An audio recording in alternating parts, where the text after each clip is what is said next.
औरंगजेब ज्या ठिकाणी वार्धक्याने मेला ते ठिकाण म्हणजे भिंगार आणि त्याची कबर आहे खुलताबादला।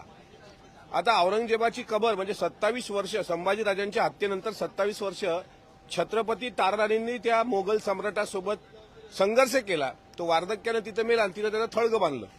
आता आपल्या जे आपले महापुरुष आहेत, छत्रपती शहाजीराजे, छत्रपती शिवाजी महाराज, छत्रपती संभाजी महाराज, छत्रपती ताराबाई, आणि यांनी ज्याच्याशी लढा दिला तो याच महाराष्ट्रात गाडला गेला, याचा काहीतरी पुरावा पुढच्या पिढीपर्यंत असायला पाहिजे ना। म्हणजे उद्या चालून जर आमच्या पुढच्या पिढ्या विचारतील की अफजल खानाला शिवाजीराजांनी प्रतापगडावर त्याचा कोथळा काढला किंवा औरंगजेब इथे मराठ्यांशी संघर्ष करता करता याच मातीत गाडला गेला, त्याचे पुरावे काय?